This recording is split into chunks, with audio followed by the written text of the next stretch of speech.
ইরানের সঙ্গে উত্তেজনার লড়াইয়ে পেরে উঠতে না পেরে শেষ পর্যন্ত সম্ভাব্য চুক্তির দিকে এগিয়ে যাচ্ছেন মার্কিন প্রেসিডেন্ট ডোনাল্ড ট্রাম্প। আসছে শুক্রবারে পাকিস্তানের মধ্যস্থতায় দুই পক্ষের মধ্যে চুক্তি সই হওয়ার জোর সম্ভাবনা তৈরি হয়েছে। এতে করে সবচেয়ে বেশি বিপদে পড়েছেন ট্রাম্পের ঘনিষ্ঠ মিত্র ইসরায়েলি প্রধানমন্ত্রী নেতানিয়াহু। কারণ ইরানের পরমাণু কর্মসূচি ও সামরিক সক্ষমতা চিরতরে ধ্বংস করাই ছিল ইসরায়েলের মূল লক্ষ্য। কিন্তু বর্তমান পরিস্থিতি সম্পূর্ণ ভিন্ন।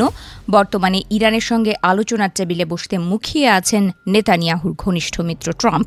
এতে করে নেতানিয়াহুর ইরানকে গুড়িয়ে দেওয়ার স্বপ্ন যেন হাওয়ায় মিলিয়ে গেছে। ইসরায়েলের প্রতি ইরানের হুমকি পুরোপুরি নির্মূল করতে কয়েক দশক ধরে তিনি যে চেষ্টা চালিয়ে আসছিলেন, গত এক বছরের যুক্তরাষ্ট্র ইসরায়েল যৌথ হামলাকে তারই চূড়ান্ত পরিণতি হিসেবে ধরা হয়েছিল। কিন্তু ইরানের সঙ্গে ট্রাম্প যে চুক্তির দ্বারপ্রান্তে, তা নেতানিয়াহুর সেই লক্ষ্য থেকে যোজন যোজন দূরে।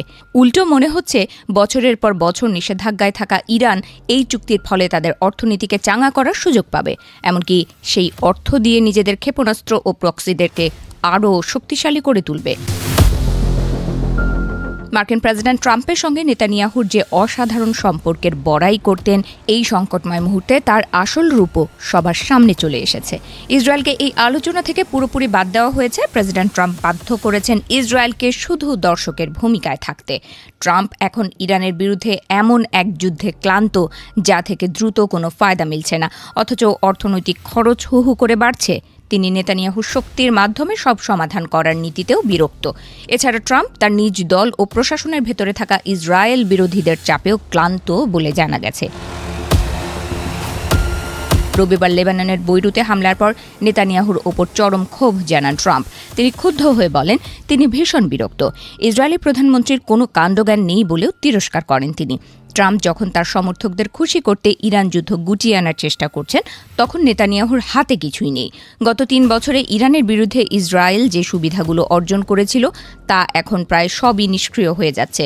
গত ১.৫ বছরে বেশ কয়েকবার মনে হয়েছিল ইসরায়েল মধ্যপ্রাচ্যের ক্ষমতার ভারসাম্যে একটি ঐতিহাসিক পরিবর্তন আনতে যাচ্ছে, বিশেষ করে যখন হামাস, হিজবুল্লাহ এবং হুথিরা সবচেয়ে দুর্বল অবস্থায় ছিল।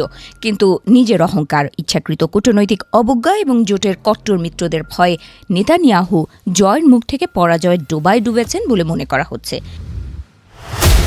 নেতানিয়াহুর জন্য সবচেয়ে খারাপ খবরটি হলো, প্রতিটি ইসরায়েলি নাগরিক এখন নিজের চোখেই দেখতে পাচ্ছেন যে পূর্ণাঙ্গ বিজয় এবং নতুন মধ্যপ্রাচ্যের যে গালভরা প্রতিশ্রুতি প্রধানমন্ত্রী দিয়েছিলেন, বাস্তবতা তার চেয়ে কতটা দূরে। আর ইরানের সঙ্গে মার্কিনীদের এই চুক্তি সেই পার্থক্যকে এমনভাবে সামনে আনবে যা অস্বীকার করার কোনো উপায় থাকবে না।